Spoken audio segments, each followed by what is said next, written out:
Well, hi there. Just pulled in here to get a wee bite of lunch. The pike season has started. The boat is on the back of the van and I have a week off work. Oh, it's going to be good. Roll that intro.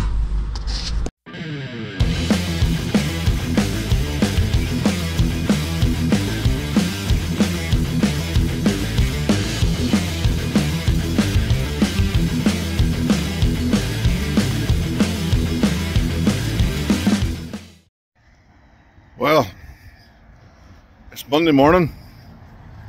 I'm meant to be fishing, but I'm not fishing. I've got the boat up beside the main Yamaha man for Northern Ireland. Something went wrong yesterday. When we turned the power on in the boat, the trim was constantly firing. So there's a wee switch going somewhere. So I'm going to bring her to John Flood's in Omagh, who is he's the Yamaha man for pretty much all of Ireland. He is the man when it comes to Yamaha. So I'm going to annoy him and ask him for a quick favour, see if I can get the boat back up and running and back fishing, hopefully by earliest tomorrow.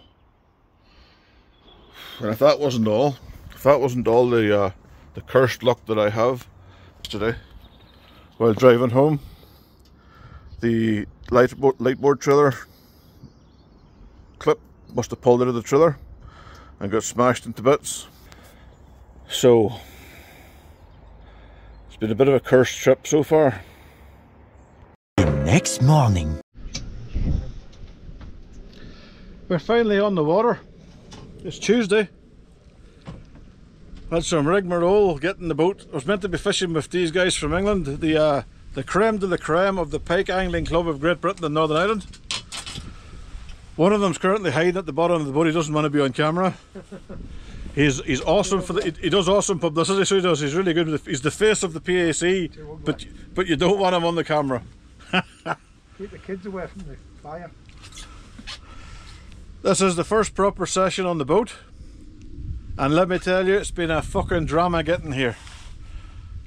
Loaded up the boat. Before I got the boat out of the driveway, I tested it to make sure everything was working. Put the muffles on the outboard, switched everything on, trims everything up, everything's good. I'm thinking rock and roll, let's go. Drive down to Enniskillen, meet up with these guys, and then I follow them to their digs, just not that far away from Derryad. The place has its own slipway. I'm thinking, okay, it's got its own slipway. And like a fucking idiot, I thought I'll give it a go with the van. As soon as the van wheels touched the concrete, the whole thing jackknifed and slid down the ramp into the water. I ended up bending the mud flap thing on my trailer pretty good, so I had to go out and whack it with a hammer back into some sort of straight shape. Then the next day I thought, okay, let's jump in the boat and go. And the trim was misfiring. It was constantly on. As soon as there was power in the boat, the trim was firing. So I was like, fuck this. That was yesterday. I ended up bringing the boat down to John Flood in Omagh from Flood Marine. They are quality guys. They are some of the best men in the world when it comes to boats. And John sorted me out. He did give me a heart attack because he started talking about broken engines and expensive things, and I was kind of sitting there getting super anxious and going, oh fuck. But it turned out to be something that was relatively simple. A quick fix, they're back on the road. So I come back down today, launched the boat at Derryad, and here we are, just fishing beside on the Crum Castle side. We're going to give here about half an hour, 45 minutes, and then maybe move on and fish Derrivore or Gad Point. But it's given it to be kind of showers throughout the day, so it should be okay. It should be okay. Skin is waterproof. So I'll see you all in a minute. 1 hour later. Bit of a move. We've now moved to a slightly shallower bay. Water temperature is still quite warm. So 4 bits in, 2 rods each.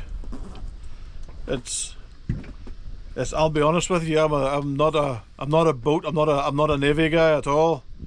So it's good to have somebody with plenty of experience on boats beside me to say, "Oi, dickhead, you're doing it wrong." So that's always good. He hasn't said, "Oi, dickhead, you're doing it wrong." He's more polite than that. Although I'm sure in his head he's going, "Dickhead, you're doing it wrong." But no, it's been a bit of a drama-fueled week.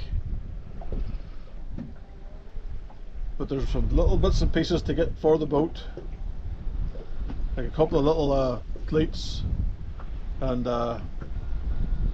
things to pull the anchor up, make anchoring easier.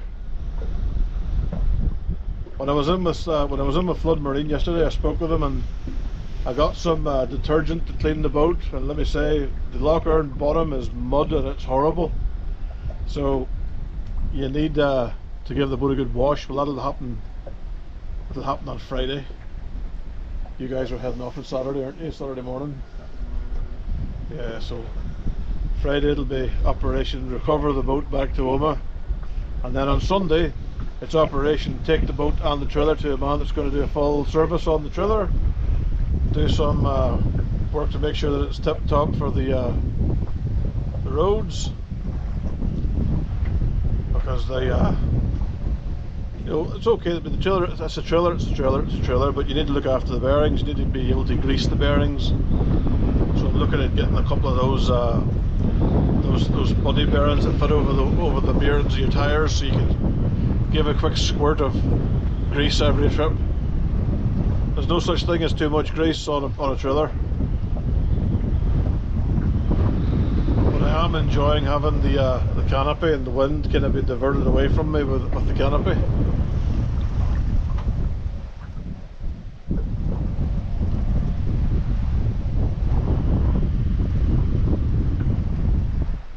I have two rods on this side. One's a mackerel and one's I think it's just a normal roach.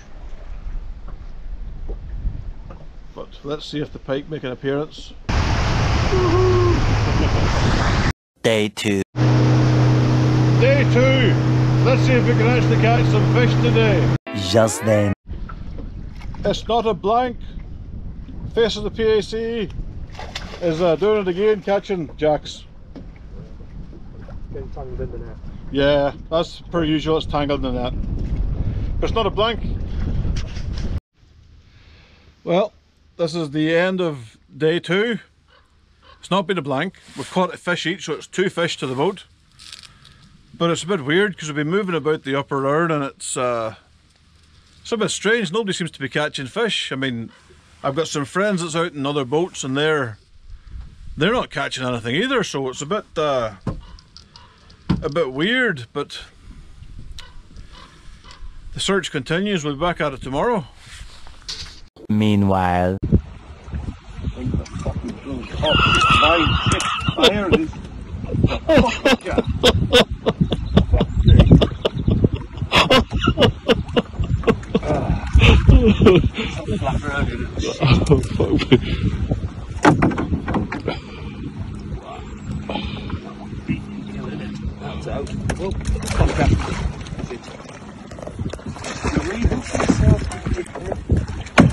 Do you want the net?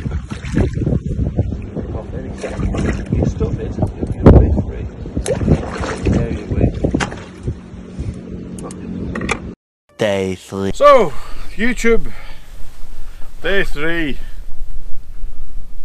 We're still on the Upper Earn. You're now on a camera arm that's stuck to the back of the boat, so that might be why we might be a bit wobbly.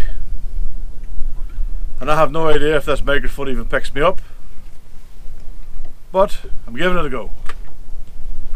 The good news is, yesterday I christened the boat. I had a pike in the boat. The bad news is it was small, so moving forward things can only get better because they can't get any smaller. It's a beautiful day. We're in one of the bays on Upper Loch Earn. We're fishing into about 7 meters of water. We've got some baits just kind of drifting with the wind, and I've got a static bait out there that's been float ledgered. I'm going to go through the rigs I use, but I'm going to go to a new segment of the vlog. It's called the Whiteboard of Knowledge, where basically I've bought a whiteboard off eBay for nothing. It was like dirt cheap, because I get asked by people, you know, can you show us what you use, blah blah blah, rigs, that and the other, and I'm like trying to thread braid on the camera and it doesn't work. So I'll do a diagram on a whiteboard. Yes, it's a little bit Blue Peter, yes it's a little bit naff, but hey, I'm trying to make it better for you guys watching. Trying is the operative word. Okay, let's talk about the float rig. Starting with the top, working our way down. How you like my professional YouTube pointer? We have our braided mainline. I use 50 pound Power Pro. Doesn't matter the colour, don't care. I've got red, I've got green, I've got yellow, I've got white. Doesn't matter. Braid is braid. I like Power Pro because it's reliable and it's not let me down so far. On the mainline, the first thing you will do is tie a stop knot. You can tie your own stop knots, you can use power gum, or you can buy rubber stopper beads. Fox make them, you know, there's loads of other tackle companies make them. They just slide up the line and they will stop your bead that holds your float. Basically, so what you're threading on your main line is stop knot, bead, float, and then another bead.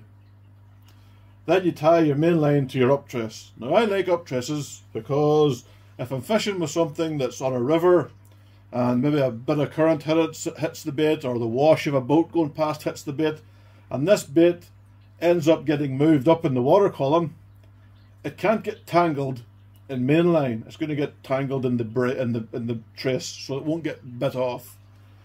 I use a 2-foot up trace. I use a 12-inch hook trace.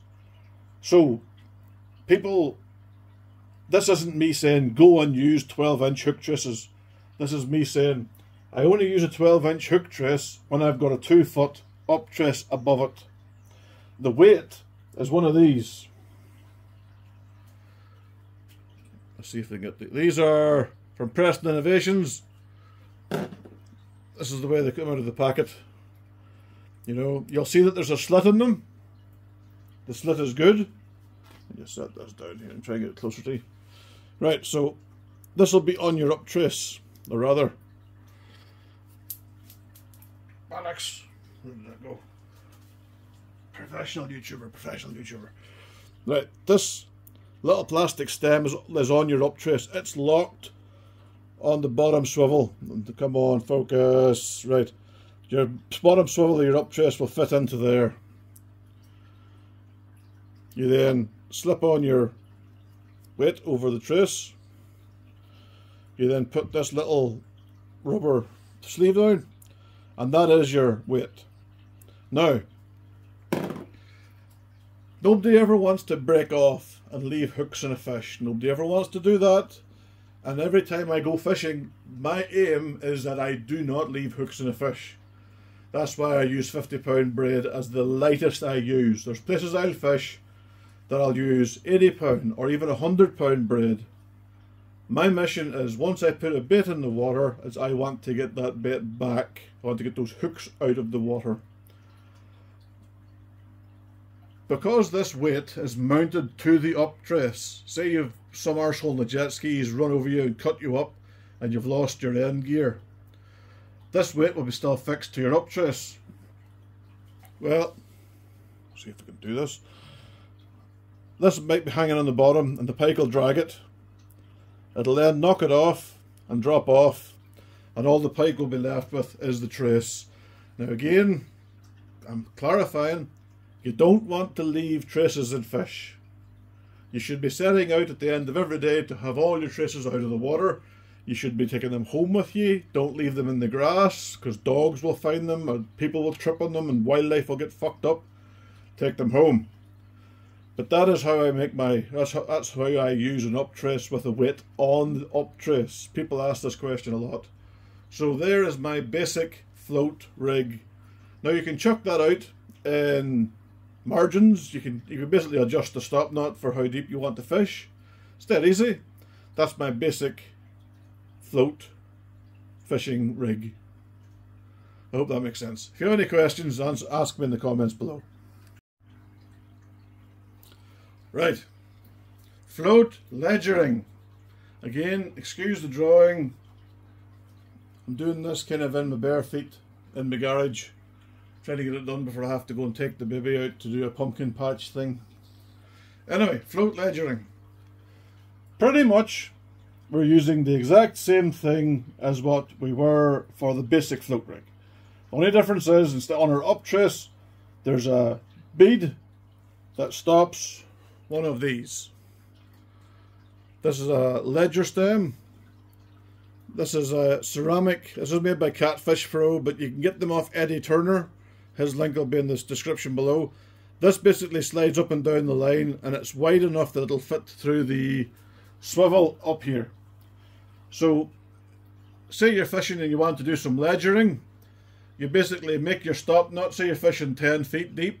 Well, you would make your stop knot around about 11 feet. So there's a bit of a foot of a difference, you know, because the depth finder will tell you what's on the bottom, but it won't tell you if this is mud or silt or weed or dirt. Some of them do, but just give it a little bit extra. With this rig, there's a bit of playing around. You might have to cast it a couple of times to make sure you've got the float set properly before you put the bait trace on. Again, 12-inch bait trace, 2-foot up trace, and this is sliding up and down on the up trace. That's pretty much about it. With this here, you don't really need a heavier weight. I mean, if I'm fishing off the bank, I'm ledgering. Sometimes I'm using up to maybe 5 or 6 ounces. If I'm fishing off a boat, I'm only, you know, dropping it over the side of the boat or, you know, chucking it a short distance. So you only really need 1 or 2, maybe at the most 2.5 ounces of lead. You basically just want enough to get it on the bottom and anchor it to the bottom. Because the water will move, you know, this is why you have a little bit of slack. You don't have it, if you have it rock solid, dead tight, so that the line would be going straight up from the weight. When the boat moves, it's going to pull the float under. If you get rough weather, the float's going to be in and out of eyesight. So there'll be times where this float might lay flat on the surface. There'll be times where it lies like that there. You'll know you get a run when line starts to move, because no matter what the fish does, line will move. You know, if the fish picks up the bait and rises up in the water, the line will go down through the run ring, and you'll feel that on your bait runner. The line to your rod, I would keep it as tight as you can get it. You know, as I don't want loose line, I don't want slack line, I don't want loads of braid on the top of the water, because that's just going to inevitably make a tangle up mess. You know, so you basically want a nice straight line from your rod tip to your float, so that you're taking away all the stuff that can go wrong. You don't want wind knots, you don't want tangles, you don't want bullshit. You just want your straight lines from your boat or the bank to your float, then down to your weight and your bait. This rig, you can use pretty much any bait that you want. You could even use like a buoyant bait, like a pollen. The only difference that I would do with the pollen is I would add maybe a split shot to the trace here, so that the pollen is sitting like that there, you know, off the bottom, but it's not kind of floating super buoyant, because it's going to get tangled in your up trace if it's super buoyant. You don't want that. You just want your bait to be kind of, you know, off the bottom, sort of like this. Like, here's the bottom, here's your lead, here's your run ring, this is your trace, this will be your pop-up, and this will be your fish again. So if it popped up like that there, you don't really want it super buoyant because it'll get wrapped up here. But this is how I would fish, like a popped up bit off the float ledger. So there we go, float ledgering. Again, if you have any problems or troubles or questions about float ledgering, feel free to ask me in the comments, and I will try and get back to you. Meanwhile.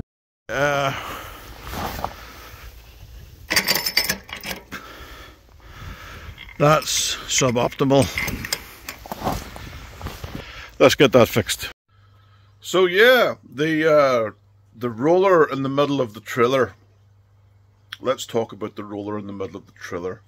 The roller in the middle of the trailer, well, it was held up by, I'll just show you, put it all here.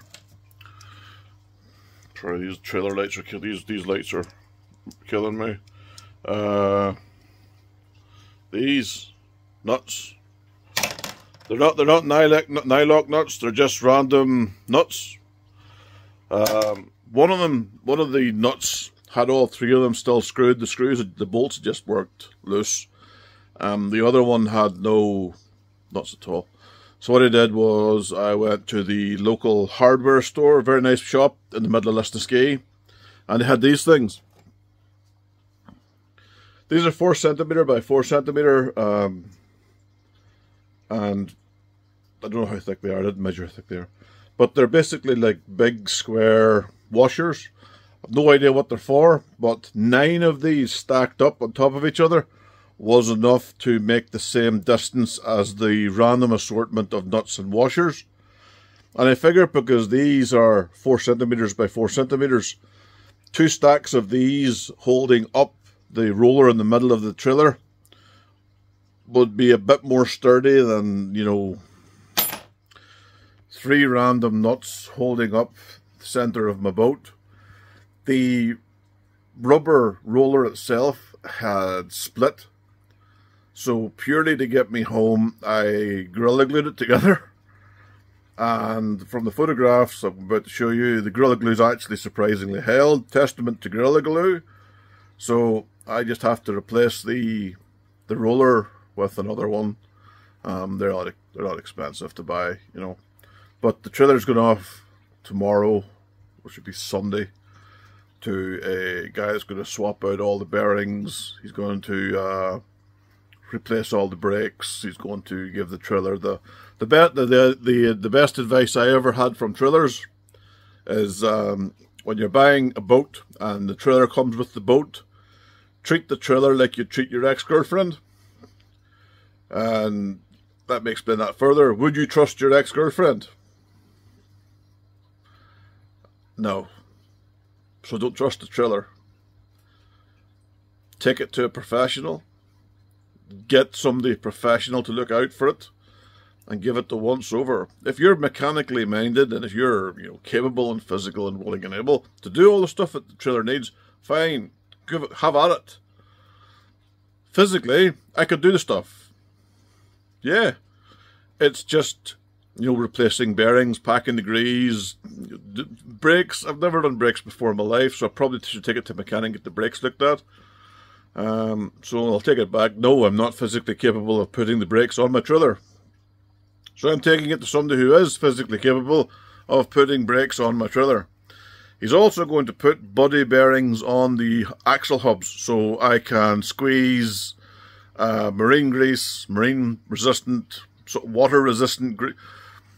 Grease is, no matter what grease you buy, it's never going to be waterproof. You can buy marine grease that's better than normal grease, but every time you dip your axles under the water, a couple of pumps, grease every time. When you're towing a vehicle, it doesn't matter whether it's a 16-foot trailer full of firewood or if it's a boat you've just told fibs to your wife about how much the damn thing cost in the end. Touch the hubs on the wheels after driving. If the hub is warm, then there's friction. Friction will kill your bearings. You don't want friction. You want no friction, or as little friction as you can get. You should be physically able to touch the center of your wheel on your trailer, and it shouldn't even if it's you know, like fucking burn your hand, you know you've got problems. If it's, you know, warm, you go, oh, it's just warm, it's like room temperature, fine, you know. But again, I want a bearing body thing put onto my hub so that every time she's dunked in the water, I can give a couple of presses of grease. Grease goes in, grease is good. Grease prolongs the life of your bearings, and it means that your trailer's, you know, gonna last. Let's face it, boats are expensive, trailers need to be physically capable of taking the load of your boat from place A to place B. So don't neglect them, guys. Look after them.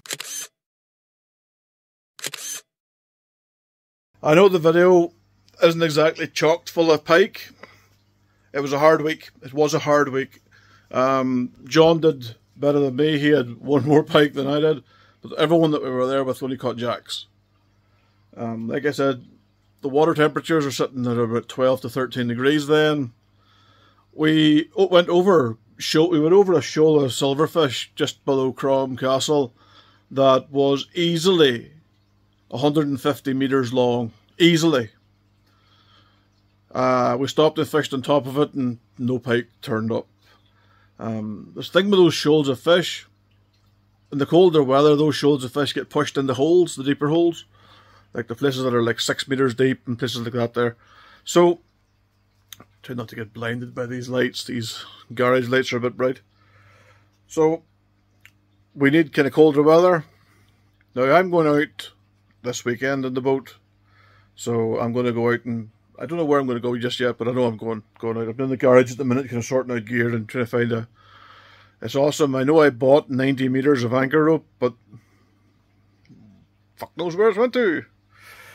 It's been wifed, it's been moved or tidied and put somewhere else away. So anyway, I apologise for the lack of fish in the video. It was good to have John in the boat because John done more boat fishing than I have. So he was fit to show me, you know, more ways of anchoring up, you know, little things. I've since went out and bought some things for the boat. Like these here, these are cleats. They fold down and then when you fold them up, obviously they go like this, you know, so they're when you're just travelling along, you don't have the rope or anything. They're nice and flush to the side of the boat. So I'm going to put 2 more of those on the side of the boat just for the anchor rope. And some other bits and pieces for the anchor system.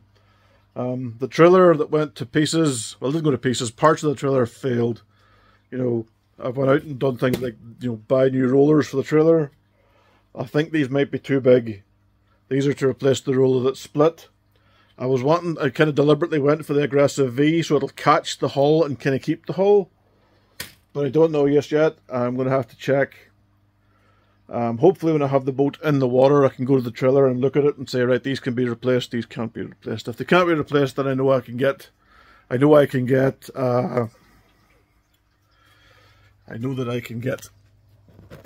other rollers. That didn't work, did it? I know I can get other rollers from other garage suppliers. So that isn't a problem. I'm just looking around because I'm trying to find this rope.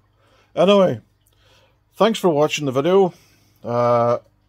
If you've not yet subscribed to the channel and you feel like it's something you would like to do, then please give me a subscription. It doesn't cost you a penny, it's free. And hopefully, touching wood, this is the start of the winter's pike fishing and the old excessive Esox is going to be lucky for me. It was good to have the guys across from England. It was good to kind of touch base with them again and chat to them again. So, until next time, troops, tight lines.